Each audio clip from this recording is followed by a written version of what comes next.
ജീവൻ പൊതുവെ ബ്രാൻഡിൽ നമ്മൾ സ്ഥിരമായിട്ട് യൂസ് ചെയ്യുന്ന കുറേ ജനറലായിട്ട് എല്ലാവരും യൂസ് ചെയ്യുന്ന കുറേ ടെർമിനോളജീസ് ഉണ്ട്. ലോഗോ, കളേഴ്സ്, പേര്, ട്രേഡ് മാർക്ക്, പാക്കേജിങ്, വെബ്സൈറ്റ്, ഇങ്ങനെയുള്ള കുറേ കാര്യങ്ങൾ. പക്ഷേ മറ്റ് ചില ടെർമിനോളജീസ് കൂടെ ഉണ്ട്. ഇത് പലരും യൂസ് ചെയ്യാറില്ല, ഇത് പലരും ചെയ്യാറ് പോലുമില്ല.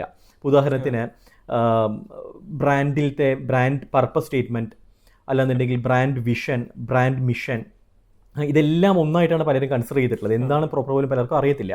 ആൻഡ് ഓൾസോ ബ്രാൻഡ് കോർ കുറച്ചുകൂടി ഡീപ്പറായിട്ടുള്ളൊരു കാര്യമാണത്. അപ്പം നമുക്കതിലെ ഒരു എലമെൻറ്റ് മാത്രം എടുത്തിട്ടൊന്ന് ഡിസ്കസ് ചെയ്യാൻ തോന്നുന്നു.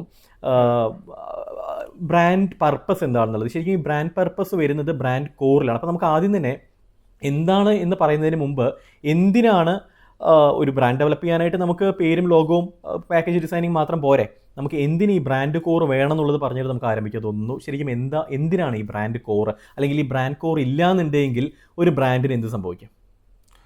നമ്മൾ എല്ലാം എന്തിനാണ് ചെയ്യുന്നതെന്നുള്ളൊരു ചോദ്യമുള്ളൂ. അതായത് നമ്മളൊരു ബ്രാൻഡ് ഐഡൻറ്റിറ്റി ഉണ്ടാക്കും, അല്ലെങ്കിൽ ഒരു ലോഗോ ഉണ്ടാക്കുന്നു, കളറൊക്കെ ചൂസ് ചെയ്യുന്നു. അപ്പോൾ ഇതിനൊക്കെ പിന്നിലുള്ള റീസൺ നമുക്ക് വേണമല്ലോ. അപ്പോൾ ആ റീസൺ എന്താണെന്ന് സിമ്പിളായിട്ട് ചോദിക്കുകയാണെങ്കിൽ, നമ്മൾ ആൾക്കാരുടെ മനസ്സിലുള്ള ആ പെർസെപ്ഷൻ, ഓഡിയൻസിൻ്റെ മനസ്സിലുള്ള പെർസെപ്ഷനെ ഇൻഫ്ലുവൻസ് ചെയ്യുക എന്നുള്ളതാണ് നമ്മുടെ ഉദ്ദേശം. അപ്പോൾ അതിനുവേണ്ടി നമ്മൾ ചെയ്യുന്ന എല്ലാ പരിപാടിയും നമുക്ക് ഈ ബ്രാൻഡിങ് എന്ന് വിളിക്കാം. അപ്പോൾ ആ പെർസെപ്ഷൻ എന്തായിരിക്കണം എന്ന് നമ്മുടെ ബ്രാൻഡ് കോറിന് അല്ലെങ്കിൽ ബ്രാൻഡ് സ്ട്രാറ്റജിക്കകത്ത് ഡിസൈഡ് ചെയ്യേണ്ട ഒരു അല്ല. അപ്പോൾ സിമ്പിളായിട്ട് എന്തിന് പേരുണ്ടാക്കുന്നു, എന്തിന് ലോഗോ ഉണ്ടാക്കുന്നു, എന്തിന് പാക്കേജ് ഡിസൈൻ ചോദിച്ചു കഴിഞ്ഞാൽ കച്ചവടം നടക്കാൻ അല്ലേ? അതെ. അപ്പോൾ അതല്ലേ സാധാരണക്കാരനെ സംബന്ധിച്ചിടത്തോളം അവന് ശ്രദ്ധിക്കുന്നത്. അതെ. പക്ഷേ ഇപ്പോഴത്തെ പ്രശ്നം എന്ന് വെച്ച് കഴിഞ്ഞാൽ, ഈ ഇന്നത്തെ കാലത്ത് ഇത്രയും മാർക്കറ്റ് പൊല്യൂട്ടഡ് ആണ്. അപ്പോൾ നമുക്ക് അവിടെ സ്റ്റാൻഡ് ഔട്ട് ചെയ്യാൻ വേണ്ടിയിട്ട് ഒന്ന് വിഷ്വൽ നമുക്ക് സ്റ്റാൻഡ് ഔട്ട് ചെയ്യാം. രണ്ട്, നമ്മളൊരു സാധനം ഇപ്പോൾ നമ്മൾ സിജുവും ഞാനൊക്കെ മുമ്പ് ഒരു വീഡിയോ ഹോട്ട് വീൽസ് ആൾക്കാർ വാങ്ങിക്കാനുള്ളൊരു കാര്യം അതിനോടുള്ളൊരു ഇമോഷണൽ കണക്ഷൻ കൊണ്ടാണ്. അല്ലെങ്കിൽ മാർവൽസിൻ്റെ ടോയ്സ് വാങ്ങിക്കാനുള്ള കാരണം ആ മൂവി കണ്ട് നമുക്ക് ആ ഹീറോസിനോടുള്ള ഒരു ഇമോഷണൽ അറ്റാച്ച്മെൻറ്റ് കൊണ്ടാണ് നമ്മൾ വാങ്ങിക്കുന്നത്. വേറെ എത്രയോ ടോയ്സ് ഉണ്ട്. അപ്പോൾ ഓട്ടോമാറ്റിക്കലി ആ ഇമോഷൻ അല്ലെങ്കിൽ ആ കണക്ഷനൊക്കെയാണ് അവിടെ സെയിൽസായിട്ട് കൺവേർട്ട് ചെയ്യുന്നത്. അപ്പോൾ ആ കൺവേർഷന് ആ തോന്നിപ്പിച്ച തോന്നലുകളൊക്കെ അവർ മനഃപൂർവ്വം ഉണ്ടാക്കിയ തോന്നലുകളാണ്. ലക്കിന് പോയിട്ട് അത് രക്ഷപ്പെട്ട് കിട്ടിയ സംഭവമൊന്നുമില്ല. അപ്പം ആ എന്താണെന്ന് കൃത്യമായിട്ട് മുൻകൂട്ടി അവർ ഡിസൈഡ് ചെയ്ത് അതനുസരിച്ച് മാർക്കറ്റ് ചെയ്ത് നമ്മളെ മനസ്സിലേക്ക് എത്തിച്ചിട്ടുണ്ട്. അപ്പോൾ അത് ഡിസൈഡ് ചെയ്യുന്ന ഒരു കോറായിട്ടുള്ള ഏരിയയാണ് ഈ ബ്രാൻഡ് സ്ട്രാറ്റജി. അതിനകത്ത് വരുന്നൊരു സാധനമാണ് നമ്മുടെ അല്ല. ഇപ്പം ഒരു സംശയം, ഇപ്പോൾ യുണീക്നെസ് നമ്മൾ ഉണ്ടാക്കുക എന്നുള്ളതാണല്ലോ. അപ്പോൾ യുണീക്നെസ് ഉണ്ടാക്കാനായിട്ട് യുണീക്കായിട്ടൊരു പാക്കേജ് ഡിസൈൻ ചെയ്താൽ പോരെ, യുണീക്കായിട്ടൊരു ലോഗോ ചെയ്താൽ പോരെ? നമുക്ക് അത് ഓഫ് കോഴ്സ് അത് യുണീക്കാക്കാവുന്ന ഒരു കാര്യമാണ്. പക്ഷേ അതിനപ്പുറത്തേക്കൊരു ഇമോഷണൽ കണക്ഷൻ കസ്റ്റമേഴ്സിനുമായിട്ട് ഉണ്ടെങ്കിൽ മാത്രമേ ആ ബ്രാൻഡ് പലപ്പോഴും നമുക്ക് ഓട്ടോമാറ്റിക്കലി അതിൻ്റെ സെയിൽസ് ആണെങ്കിലും ഒക്കെ കൂടാനുള്ള. ഇപ്പോൾ നമ്മൾ സ്റ്റഡീസ് നോക്കുകയാണെങ്കിൽ ഇത്തരത്തിൽ ചെയ്തിട്ടുള്ള, ഫോർ എക്സാമ്പിൾ ഒരു നല്ലൊരു പർപ്പസ് സ്റ്റേറ്റ്മെൻറ്റോ അല്ലെങ്കിൽ ഇത്ര എത്തിക്കൽ കൺസിഡറേഷനുള്ള ബ്രാൻഡ്സിൻ്റെ മാർക്കറ്റ് ഷെയർ, അവരുടെ ROI, ഗ്രോത്ത്, സെയിൽസൊക്കെ കമ്പാരിറ്റീവ്ലി കൂടുതലായിട്ട് അറൗണ്ട് എനിക്ക് തോന്നുന്നു 30% മറ്റായിരുന്നു നമ്മളെ ലിസ്റ്റ് കണക്ക് നോക്കിയ സമയത്ത്. അപ്പോൾ അത്രയും ചേഞ്ചസ് ഉണ്ടാക്കാൻ അതിന് പറ്റുന്നുണ്ട്. അപ്പം യൂഷ്വലി ഒരു രീതിയിൽ ചെയ്യുന്നതിനപ്പുറത്തേക്ക് നമുക്ക് ആൾക്കാരുടെ ഒരു എന്താ പറയുക, ഒരു ഫാൻ ബേസ് നമുക്ക് അവിടെ പലപ്പോഴും ഇന്നത്തെ കാലത്ത് ആവശ്യമാണ്. അത് ഷോർട്ട് ടേം സെയിൽസിനപ്പുറത്ത് ഒരു ലോങ് ടേം സസ്റ്റൈനബിലിറ്റിക്ക് നമുക്ക് ബ്രാൻഡ് യുണീക്ക് ആയിരിക്കണം. ബ്രാൻഡിന് കൃത്യമായിട്ടൊരു പർപ്പസ് വേണം. ആ പർപ്പസിന് ബേസ് ചെയ്തിട്ടായിരിക്കണം നമ്മൾ മാർക്കറ്റിംഗ് ചെയ്യേണ്ടത്. അല്ലാന്നുണ്ടെങ്കിൽ കോമ്പറ്റീഷൻ വന്നു കഴിഞ്ഞാൽ നമ്മൾ തകർന്നു പോകും. നമ്മളൊരു യുണീക്കായിട്ടുള്ളൊരു ബ്രാൻഡ് ഐഡൻറ്റിറ്റി ഉണ്ടെന്ന് വെച്ചാൽ ആൾക്കാർ പ്രൊഡക്റ്റ് എടുക്കത്തില്ല. തുടക്കത്തിൽ എടുത്തുനിന്ന് വരാം. പക്ഷേ അതിന് ലോങ് ടേം ഐഡൻറ്റിറ്റി ഉണ്ടാവണമെന്നുണ്ടെങ്കിൽ, അല്ലെങ്കിൽ യുണീക്കായിട്ടുള്ളൊരു ബ്രാൻഡ് ഇപ്പോൾ നമ്മൾ ഇറക്കി, നാളെ മറ്റൊരു കോമ്പറ്റീറ്റർ വന്നിട്ട് മറ്റൊരു യുണീക്കായിട്ടുള്ളൊരു ബ്രാൻഡ് ഇറക്കി കഴിഞ്ഞാൽ, വില കുറച്ച് വിറ്റ് കഴിഞ്ഞാൽ ആൾക്കാർ അതിൻ്റെ പുറകെ പോകും. അപ്പം പ്രത്യേകിച്ച് ഒരു ഇന്ത്യൻ മാർക്കറ്റിനെ സംബന്ധിച്ചിടത്തോളം. അപ്പം ലോങ് ടേം സസ്റ്റൈനബിലിറ്റി വേണമെന്നുണ്ടെങ്കിൽ ദീർഘകാലത്തേക്ക് നമ്മുടെ ബ്രാൻഡ് നിലനിൽക്കണം. ഈവൻ ദോ പ്രൈസ് കൂട്ടിക്കഴിഞ്ഞാലും നമ്മുടെ ബ്രാൻഡിലേക്ക് ആൾക്കാർ അട്രാക്റ്റഡ് ആവണമെന്നുണ്ടെങ്കിൽ തീർച്ചയായിട്ടും അതിനൊരു വൈ ഫാക്ടർ വേണം. എന്തിനെന്നുള്ളത് അത് ഡിസൈൻ ആയിരിക്കരുത്, അത് ഈ പറയുന്ന ലോഗോ ആയിരിക്കരുത്, അത് ഈ പ്രൊഡക്റ്റിൻ്റെ ക്വാളിറ്റിയും ആയിരിക്കരുത്. കാരണം ക്വാളിറ്റി ഒക്കെ ആർക്ക് വേണമെങ്കിലും കൂട്ടാം ഇപ്പോൾ വേണമെങ്കിൽ. അതിനപ്പുറത്തൊരു റീസൺ ഉണ്ടാവും. ആ റീസണാണ് നമ്മൾ ആദ്യം ഉണ്ടാക്കേണ്ടത്. അതിനാണ് ബ്രാൻഡ് കോർ ഡെവലപ്പ് ചെയ്യുന്നത്. അപ്പോൾ എന്താണ് ഈ ബ്രാൻഡ് കോർ? ബ്രാൻഡ് കോറിനകത്ത് നമുക്ക് പല എലമെന്റ്സ് വരുന്നുണ്ട്. നമ്മളെ ബ്രാൻഡിന്റെ ഒരു പർപ്പസ് വരുന്നുണ്ട്, നമ്മുടെ വിഷൻ, അതുപോലെ നമ്മുടെ വാല്യൂസ്. എനിക്ക് തോന്നുന്നു നമ്മുടെ ബ്രാൻഡ് അസസ്മെന്റിനകത്ത് ബ്രാൻഡ് കോറിന് ബ്രാൻഡ് ഹാർട്ട് എന്നാണ് പറയുന്നത്. ഹാർട്ട് ഓഫ് ദി ബ്രാൻഡ് എന്നാണ് പറഞ്ഞിട്ടുള്ളത്. കാരണം അത് കുറച്ചും കൂടെ ആൾക്കാർക്ക് മനസ്സിലാവുന്നൊരു ടേമാണല്ലോ, അതിൻ്റെ ഒരു ഹൃദയം എന്ന് പറയുന്നതാണ്. അപ്പോൾ ബേസിക്കലി നമ്മുടെ ഹൃദയം നന്നാകുമ്പോൾ സമയത്ത് നമ്മൾ പുറത്തുള്ളവരെ മാത്രമല്ല, നമുക്ക് അകത്തും ഒരു ഇമ്പോർട്ടൻറ്റ് റോൾ അതിന് പ്ലേ ചെയ്യുന്നുണ്ട്. കാര്യം ഇത് നമ്മുടെ ഓർഗനൈസേഷൻ്റെ അകത്ത് വർക്ക് ചെയ്യുന്ന ആൾക്കാർ, നമ്മൾ ആയിട്ട് കമ്മ്യൂണിക്കേറ്റ് ചെയ്യുന്ന ആൾക്കാർക്കൊക്കെ ഈ ഒരു ഫീലിംഗ് ഉണ്ടായിരിക്കണം. നമ്മൾ എടുക്കുന്ന ഒരു ഡിസിഷൻ ഇതിൻ്റെ പുറത്തായിരിക്കണം ഒരു പരിധി വരെ. ഇപ്പം നമ്മുടെ ഒരു വിഷൻ നോക്കിയിട്ട് വേണം നമുക്ക് നമ്മൾ ഡയറക്ഷൻ കറക്റ്റാണോ, നമ്മളിപ്പോൾ ചെയ്യുന്ന ഒരു പരിപാടി ഇത് ഈ ആംഗിളിൽ പോയാൽ ശരിയാകുമോ എന്നൊക്കെ തീരുമാനിക്കുന്ന ആ ഒരു വിഷനാണ്. അത് ചെയ്യുന്ന നമ്മൾ പറയാറുണ്ട് മാർഗ്ഗമല്ല ലക്ഷ്യമാണ് പ്രധാനം എന്നൊക്കെ പറയാറുണ്ട്. പക്ഷേ ഈ മാർഗം എങ്ങനെ വേണമെന്ന് ഡിസൈഡ് ചെയ്യുന്നത് നമ്മളെ ഈ ബ്രാൻഡിൻ്റെ വാല്യൂസാണ്. അപ്പം നമുക്കറിയാം, നമ്മുടെ എനിക്ക് തോന്നുന്നു ID ഫ്രഷിൻ്റെ അദ്ദേഹം അതിൻ്റെ കുറേ വാല്യൂസ് ഒക്കെ മുസ്തഫ സാറൊക്കെ പറയുന്നതാണല്ലോ, അവരുടെ കുറച്ച് കുറേ വാല്യൂസ് ഉണ്ട്. ആ വാല്യൂ ബിലീവ് ചെയ്തിട്ടാണ് അവർ ആ സാധനം റൺ ചെയ്യുന്നത്. അതാണ് അതിനൊരു ഇമോഷണൽ എലമെന്റ്, ഒരു ഹ്യൂമൻ ടച്ച് കൊണ്ടുവരുന്നത്. കാരണം നമുക്കൊരിക്കലും ഈ പറഞ്ഞ പോലെ നമ്മുടെ സ്കൂളിൽ നമ്മൾ പണ്ട് പഠിക്കുമ്പോൾ ChatGPT ഒന്നുമില്ല. അന്ന് നമ്മുടെ അധ്യാപകരാണ് നമ്മുടെ ChatGPT. നമ്മൾ എന്ത് ചോദിച്ചാൽ ഉത്തരം പറഞ്ഞു തരും. അവരോടുള്ള ഒരു ഇമോഷണൽ കണക്ഷൻ നമുക്ക് ChatGPTയോടോ ക്ലൂഡിനോടോ ഒന്നും തോന്നുന്നില്ലല്ലോ. അപ്പോൾ ആ ഒരു കണക്ഷൻ, ഹ്യൂമൻ ടച്ച് ഇതിന് കൊണ്ടുവരേണ്ടത് നമുക്ക് ഭയങ്കര ആവശ്യമാണ്. അപ്പോൾ അതിന് ഈ പറഞ്ഞ സംഭവങ്ങളൊക്കെ വലിയ രീതിയിൽ ഹെൽപ്പ് ചെയ്യുന്നുണ്ട്. അപ്പോൾ അൾട്ടിമേറ്റ്ലി ബ്രാൻഡിൻ്റെ ഒരു കോർ അല്ലെങ്കിൽ ബ്രാൻഡിൻ്റെ ഹാർട്ട് എന്ന് പറയുന്നത് നമുക്കൊരു ലോങ് ടേം നോക്കുന്ന സമയത്ത് അതിൻ്റെ ഇൻറ്റേർണലി നടക്കുന്ന ഒരു ബ്രാൻഡിങ് എലമെൻ്റ് ആണ്. പലരും ഈ പറഞ്ഞ പോലെ അധികം ശ്രദ്ധിക്കാതെ പോകുന്നൊരു സാധനമാണ്. പക്ഷേ മറ്റേതൊക്കെ ഇതിനെ ബേസ് ചെയ്ത് ഉണ്ടാക്കേണ്ടതും ഇതിനെ ഇവോൾവ് ചെയ്ത് വരേണ്ട ഒരു സാധനമാണ്. അപ്പോൾ ആദ്യം ചെയ്യേണ്ടത് നമ്മൾ ബ്രാൻഡ് കോർ ഡെവലപ്പ് ചെയ്യുക എന്നുള്ളതാണ്. പക്ഷേ ബ്രാൻഡ് കോർ എന്ന് പറയുന്നത് കുറച്ചുകൂടെ ഒരു ബ്രോഡൻ ആയിട്ടുള്ള ഒരു ടേമാണ്. അതിനകത്ത് ഒരു എലമെൻ്റാണ് ഈ ബ്രാൻഡിൻ്റെ പർപ്പസ് സ്റ്റേറ്റ്മെൻറ്റ് എന്ന് പറയുന്നത്. എന്താണ് ഇപ്പം ബ്രാൻഡ് പർപ്പസ് ഉണ്ട്, ബ്രാൻഡ് വിഷൻ ഉണ്ട്, മിഷൻ ഉണ്ട്, അങ്ങനെ കുറേ ടേംസ് ഉണ്ട്. അപ്പം എന്താണ് ശരിക്കും ബ്രാൻഡ് പർപ്പസ് എന്ന് വെച്ച് കഴിഞ്ഞാൽ അതാണോ ബ്രാൻഡ് വിഷൻ എന്ന് പറയുന്നത്? അല്ല, ഇതൊക്കെ വേറെ വേറെ ടേമാണ്. അപ്പോൾ നമുക്ക് ഇത് ഒരെണ്ണം എല്ലാം കൂടെ നമുക്ക് ഈ വീഡിയോയിൽ ചെയ്യാൻ പറ്റില്ല. നമുക്ക് എന്തായാലും ബ്രാൻഡ് പർപ്പസ് എന്താണെന്ന് നമുക്ക് കൃത്യമായിട്ടൊന്ന് പറഞ്ഞു. അതായത് നമ്മളൊരു ബ്രാൻഡ് തുടങ്ങുകയാണ്. അപ്പം നമ്മൾ എന്തിനാണ് എക്സിസ്റ്റ് ചെയ്യുന്നതെന്ന് ചോദിച്ചു കഴിഞ്ഞാൽ എല്ലാവരും പറയും എനിക്ക് കാശ് ഉണ്ടാക്കണം, പ്രോഫിറ്റാണെന്ന് പറയും. അപ്പം അതിനപ്പുറത്തേക്ക് നമ്മുടെ ബ്രാൻഡ് എന്താണ്? ഒരു ഡെഫിനേഷൻ പറയുകയാണെങ്കിൽ it's a higher order reason for a brand to exist than just making a profit. അപ്പോൾ അത്തരത്തിലൊരു റീസൺ നമ്മൾ ഉണ്ടാക്കി വെക്കുന്നൊരു പരിപാടിയാണിത്. ജസ്റ്റ് ഒരു കാശിനപ്പുറത്തേക്ക് എന്തിനാണ് നമ്മളെ ബ്രാൻഡ് എക്സിസ്റ്റ് ചെയ്യുന്നത്? അപ്പോൾ അതിനൊരു എന്തിനാണ് ഇങ്ങനെ ചെയ്യുന്നത് ചോദിച്ചു കഴിഞ്ഞാൽ നമുക്കൊരു ക്യാമ്പയിൻ അല്ലെങ്കിൽ നമ്മുടെ സ്ഥാപനത്തിൽ ഒരാൾ വർക്ക് ചെയ്യണം. ഇപ്പം ഇവന് ശമ്പളം കൊടുത്തില്ലെങ്കിലും ഇവന് എന്തിനു വേണ്ടി വർക്ക് ചെയ്യുന്നൊരു ഫീലിംഗ് ഉണ്ടെങ്കിൽ അവൻ ചിലപ്പോൾ വർക്ക് ചെയ്യുന്നിരിക്കും. ഒരു ജനറലി പറയാണ്, ശമ്പളം കൊടുത്തില്ല വർക്ക് ചെയ്യുമെന്നല്ല ഞാൻ പറയുന്നത്. പക്ഷേ reason to believe so that they feel inspired to come to work.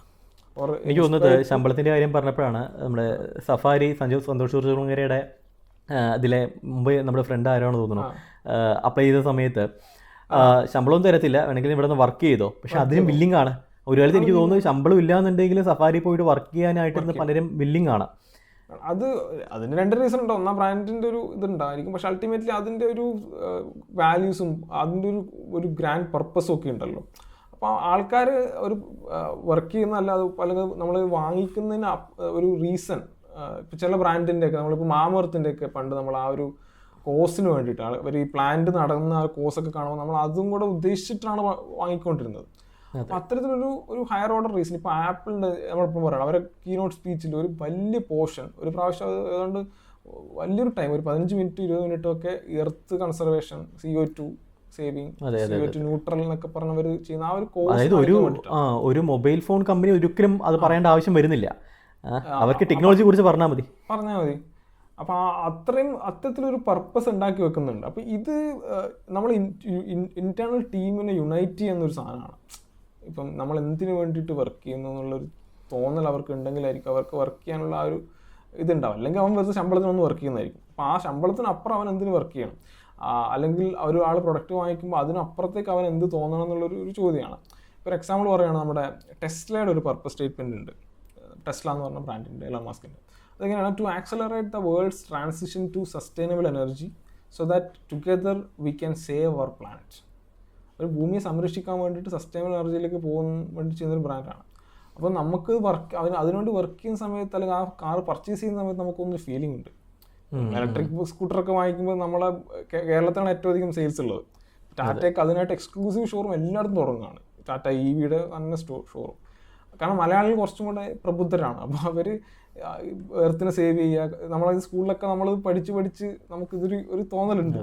അപ്പം അതിന് വേണ്ടിയിട്ടാണ് നമ്മൾ ഇതൊക്കെ ചെയ്യുന്നതെന്നുള്ളൊരു ഫീലിൻ്റെയും കൂടെ പുറത്താണ് നമ്മൾ EV വാങ്ങിക്കുന്നത്.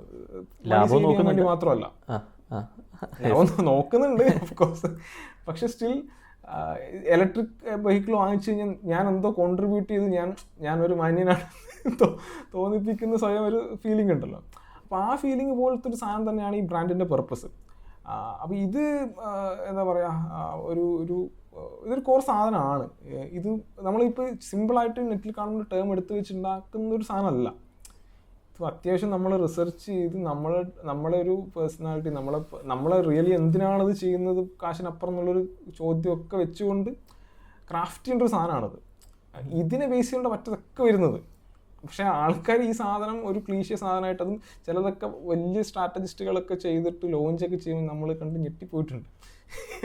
അപ്പോൾ ഇതൊക്കെ എന്താ പറയുക, ഒരു ബ്രാൻഡിൻ്റെ നമ്മളൊരു ഹൃദയം, അല്ലെങ്കിൽ ഒരാളെ പേഴ്സണാലിറ്റിയുടെ ഏറ്റവും വലിയൊരു പാർട്ടാണ് അയാളുടെ ഹൃദയവിശാലത എന്നൊക്കെ പറയുന്നത്. അതുപോലെ ആ ബ്രാൻഡിൻ്റെ ഒരു ഹൃദയവിശാലത കാണിക്കേണ്ട ഒരു സ്ഥലമാണ് ഈ സാധനം. ഇനിയപ്പോൾ എങ്ങനെ ഉണ്ടാക്കണം എന്നുള്ളൊരു വലിയൊരു ചോദ്യമുണ്ട്. അത്